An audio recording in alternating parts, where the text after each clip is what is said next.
ஹல்லேலூயா. ஆமென். கர்த்தர் நல்லவர். ஹல்லேலூயா. और प्रभु भला है அவர் என்னைக்கும் மாறாதவர், எப்போதுமே நல்லவராக இருக்கிறார். और वो कभी नहीं बदलता, वो हमेशा भला है. ஹல்லேலூயா. हालेलुया. இந்த சங்கீதத்தில் கூட ஆண்டவர் நம்மகிட்ட இடைப்பட்டிருப்பாரு. और इस वजह से इधर से परमेश्वर हमसे मुलाकात करें. சங்கீதம் இந்த 78வது அதிகாரம் எப்படிப்பட்ட அதிகாரம்னா, இதில் வந்து ஆரம்பத்தில் எழுதியிருக்கும் மேஸ்கில் ஆஃப் ஆசாப்னு எழுதியிருக்கும். और भजन संहिता 78 जो अध्याय है उसके आरंभ में लिखा है कि आसाप का मुश्किल. ஆசாப்னா யாருன்னா, லேவியர்கள் இருப்பாங்களா, அதில் வந்து வர்ஷிப் டீம் இருக்கும். அதில் வந்து சீஃப் மோஸ்ட் வர்ஷிப் லீடர் தான் ஆசாப். और आसाप जो है आराधना के जो लीडर थे और उसमें एकदम प्रधान लीडर आसाप था. மேஸ்கில்க்கு அர்த்தம் என்னன்னா, ஒரு இன்ஸ்ட்ரக்ஷன் கொடுக்கறது, இல்லை தவறை சுற்றி காட்டுறது. और मुश्किल का मतलब है कि गलतियों को बताना और कुछ कुछ बातों का जो है योजना देना.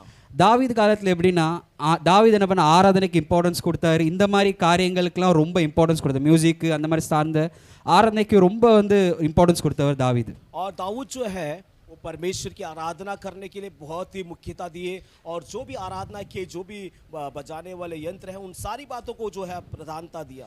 அந்த காலத்தில் எப்படின்னா, அந்த தோராவை வந்து திரும்பி திரும்பி சொல்லிட்டு இருப்பாங்க, இந்த சங்கீதங்களை திரும்பி திரும்பி சொல்லிட்டு இருப்பாங்க. और इसलिए जो है भजन संहिता और तोरा को जो है बार बार बताया गया होगा. ஸோ இந்த 78வது அதிகாரத்தில் என்ன சொல்லப்படுதுன்னா, और ये 78वां भजन संहिता में क्या कहा गया है, இதில் வந்து ஒரு வார்னிங் சொல்லுது. और इसमें जो है एक चेतावनी दिया गया है. உங்கள் பிள்ளைகள்கிட்ட சொல்லுங்க ஆண்டவர் செய்த நன்மைகளை அப்படின்ட்டு. और कहा गया है कि तुम अपने बच्चों को जो है मेरी भलाई को बताओ. எவ்வளோ பேர் சொல்கிறீங்க, ஆண்டவர் என் வாழ்க்கையில் செய்த நன்மைகளை என் பிள்ளைகள்கிட்ட நான் சொல்கிறேன்ட்டு? और कितने लोग कहते हैं कि मैं अपने जीवन में परमेश्वर जो भलाई की अपने बच्चों को बताता हूँ.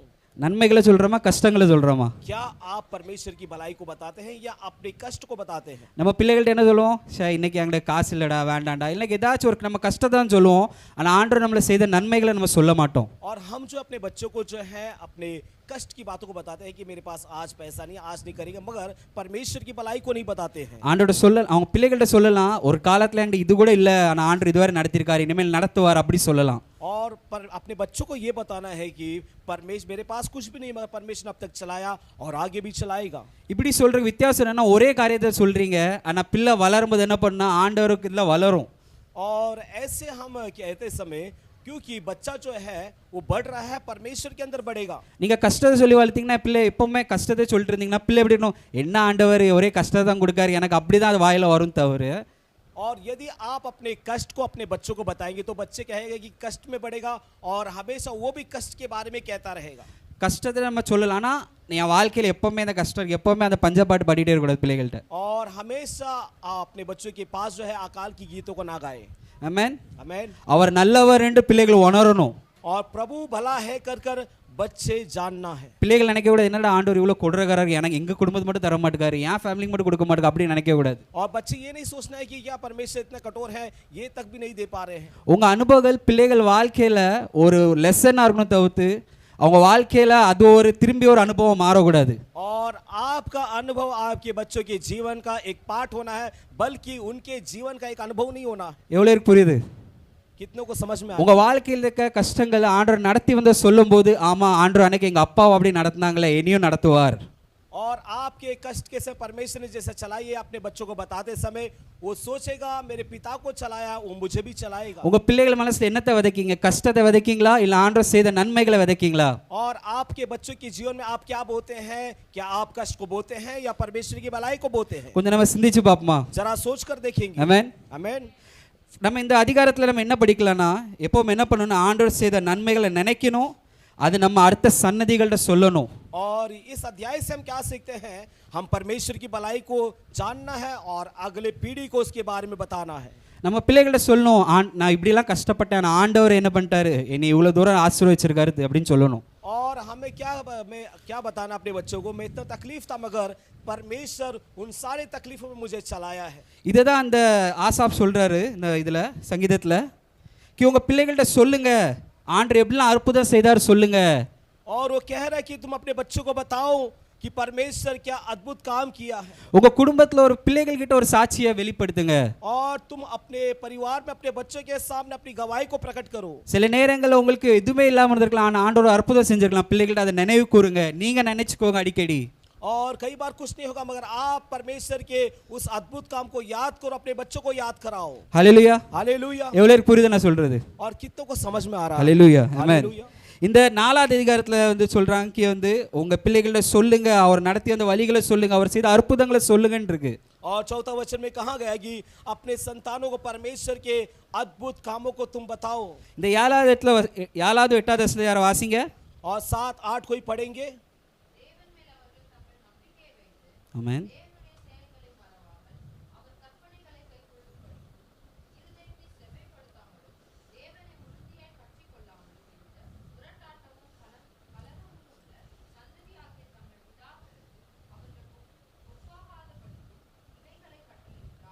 ஆமென்.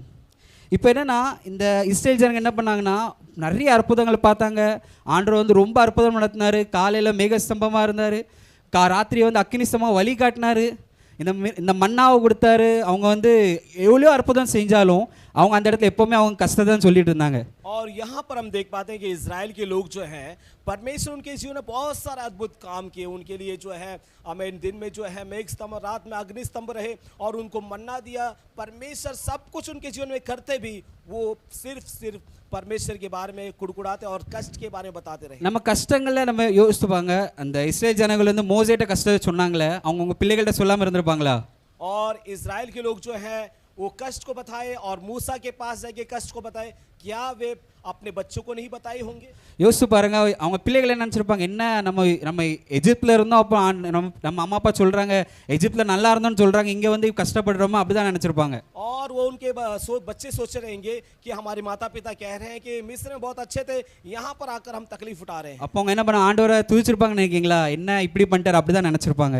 और क्या उस समय वो परमेश्वर को स्तुति किए होंगे? नहीं, वो जो है ऐसे ही सोचते रहे होंगे. நம்ம வாழ்க்கையில் நம்ம என்ன பண்ண, நம்ம பிள்ளைகள்கிட்ட, நம்ம சன்னதிகள் நம்மளே நம்மகிட்ட சொல்லணும், ஐசப்பா என்னை நடத்தினீங்களே உமக்கு நன்றி அப்படி சொல்லணும். और हम जो अपने में कहना है कि प्रभु तूने अब तक चलाया, आपको धन्यवाद.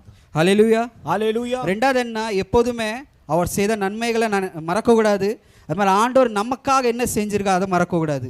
और दूसरी बात जो है, प्रभु की भलाई को भूलना नहीं है और परमेश्वर ने हमारे लिए क्या किया है उससे भूलना नहीं है. ஃபர்ஸ்ட் என்னன்னா நம்ம வந்து ரிமெம்பர் பண்ணணும், நினைக்கணும் ஆண்டவர் என்ன நன்மை செஞ்சிருக்காரு, நம்ம பிள்ளைகிட்ட சொல்லணும். और सबसे पहला हमें क्या करना है, हमें वो याद करना है कि प्रभु ने हमारे लिए क्या किया है. ரெண்டாவது என்ன பண்ண, बच्चों को बताना है. ரெண்டாவது என்ன பண்ணா, நம்ம மறக்க கூடாது ஆண்டவர் என்ன என் வாழ்க்கையில செஞ்சிருக்காரு, ஒரு வாழ்க்கையில ஒரு காரியத்தை செஞ்சிருப்பாரு. और दूसरी बात हमें भूलना नहीं कि परमेश्वर हमारे जीवन में क्या जो भलाई किया उसे भूलना नहीं है. 9 ல இருந்து 18 வரை 12 வரை வாசிங்கன்னா எப்படி போட்டிருக்குன்னா, அவர் 9வது அதிகாரத்துலேருந்து 12 வரை வாசினா, ஸோ அவங்க என்ன பண்ணிட்டான்னா மறந்துட்டாங்க. இப்போ வந்து இதில் வந்து ஒரு போட்டிருக்கு, எஃப்ராயிம் பற்றி போட்டிருக்கு. எஃப்ராயிம் என்ன பண்ணிட்டாங்க, நல்லா ரெடியாக இருந்தாங்க, எல்லாம் பண்ணாங்க, ஆனால் கத்தோட தூரம் போயிட்டாங்க. அதுக்கு அர்த்தம் என்னன்னா, और यहाँ पर हम देख पाते हैं 9वां वचन से लेके 12वां वचन तक ये प्राइम के बारे में कहा गया, वो अच्छे तैयार थे मगर परमेश्वर से दूर हो गए. இது எப்படின்னா ஆவிக்குரிய காரியத்தை ஒரு எக்ஸாம்பிள் சொல்றாரு. और यहाँ पे आत्मिक कार्य के एक उदाहरण को बता रहे हैं. எஃப்ராயிம் வந்து நல்லா இருந்தான், ஆசீர்வாதமா இருந்தான், ஆண்டவரால எல்லா ஆசீர்வாதம் அனுபவிச்சான். और एफ्राइम जो है आशीषित था, प्रभु से सारी भलाई को पाया हुआ था. ஆனா இந்த காரியத்தை அவன் ஃபாலோ பண்ணாதனால என்ன பண்ணிட்டான், அவனே மறந்துட்டு ஆண்டவர் செய்த நன்மைகளை மறந்து அவன் வந்து பாவத்துக்குள்ள போயிட்டான். और वो जो है भूल गया और वो जो है परमेश्वर की भलाई को भूलने के कारण पाप की ओर वो गिर गया. ஆமென். ஆமென். இதை பார்க்கணும், எஃப்ராயிம் நல்லா ரெடியாக இருந்தான், நல்லா ஆசீர்வாதம் பெற்றுட்டு இருந்தான், எல்லாமே பண்ணிட்டு இருந்தான். என்ன பண்ணிட்டான், அவன் வழியை ஆண்டவர்கிட்ட மாறி போயிட்டான். எதுக்காகனா ஆண்டவர் செய்த நன்மைகளை நினைவு கூறாதனால. और यहाँ पर हम देख पाते हैं कि एफ्राइम जो है वो तैयारी में था मगर वो परमेश्वर की भलाई को भूलने के कारण वो पाप में गिर गया. हालेलुया. आमेन. அடுத்து என்ன பார்க்கணும்னா, நம்ம என்ன பண்ணணும், எப்பவுமே ஆண்டவருக்கு விரோதமா நம்ம கிரம்பிள் பண்ணக்கூடாது. और हमेशा जो है हम ஆண்டவருக்கு விரோதமாக நம்ம பேசக்கூடாது. என்ன ஆண்டவர் இப்படி பண்ணிட்டீங்க, என்ன இப்படி பண்ணிட்டீங்க, எப்பவுமே அப்படி அந்த ஒரு இது குடுக்குடான்னு தெரியும் हमेशा. और हम जो है हम परमेश्वर के विरोध में कभी भी जो है कुड़कुड़ाना नहीं चाहिए. ரெண்டாவது ஆண்டவர் நம்ம சோதிக்க டெஸ்ட் பண்ணக்கூடாது. ஆமா நான் வந்து இப்படி பண்ணுவேன் அப்படின்னா ஆண்டவர் இப்படி பண்ணுவாரு, அந்த மாதிரி அப்படி பண்ணக்கூடாது. और कभी भी हम परमेश्वर की परीक्षा ना करें, यदि मैं परमेश्वर के लिए ऐसा करूंगा तो क्या परमेश्वर मेरे लिए वैसा करेगा. நம்ம என்னைக்குமே ஆண்டவர் டெஸ்ட்டுக்கு வைக்கக்கூடாது.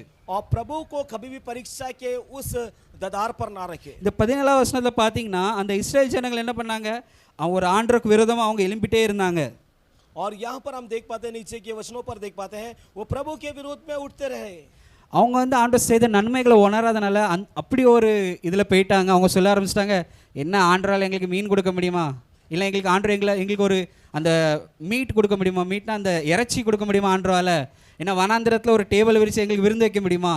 அந்த அளவுக்கு அவங்க அவ்வளோ எக்ஸ்ட்ரீம் போயிட்டாங்க. ஆண்டவர் அவங்க என்ன பண்ண ஆரம்பிச்சிட்டாங்க, आंडोरे शोधिक आरंभ टेस्ट पर आरंभिष्टांगे और वो लोग जो है परमेश्वर की इतनी परीक्षा करने लगे कि उन्होंने ऐसा कहने लगा, क्या परमेश्वर हमें इस निर्जन प्रदेश में क्या हमें मटन दे पाएगा. ஆண்டவரே அவங்க டெஸ்ட் பண்ண ஆரம்பிச்சிட்டாங்க. ஆமா இவர் என்ன ஆண்டவர் சொல்றாங்க, இவங்க இப்படி பண்ணுவாங்களா, ஆண்டவர் இப்படி பண்ணிடுவாரா, நமக்கு வந்து இறைச்சி கொடுத்துருவார், அந்த மாதிரி பேச ஆரம்பிச்சிட்டாங்க. और वे लोग जो है ऐसा कहने लगे कि परमेश्वर क्या हमारे लिए ऐसी भलाई करेगा, क्या हमें मनमाना भोजन परमेश्वर हमें देगा. நம்ம ஒரு ஆவிக்குரிய பிள்ளைகள் நம்ம அப்படி இருக்க கூடாது. ஆமென்.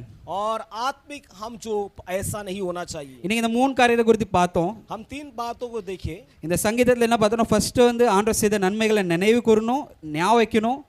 और पहला हम देखते हैं कि परमेश्वर की भलाई को याद करना है, उसे स्मरण करना है. நம்ம பிள்ளைகள்கிட்ட சொல்லணும், ஆண்டவர் இப்படி நடத்தினாரு, இப்படிலாம் பண்ணாரு, அதை சொல்லணும். और अपने बच्चों को बताना है कि परमेश्वर हमारे जीवन में ऐसा चलाया है और ऐसे कार्य किए हैं. ரெண்டாவது ஆண்டவர் நம்மளுக்கு வாழ்க்கையில செய்த நன்மைகளை நம்ம ஒரு நாள் மறக்க கூடாது. और दूसरा परमेश्वर की भलाई को हमारे जीवन में हमें कभी नहीं भूलना है.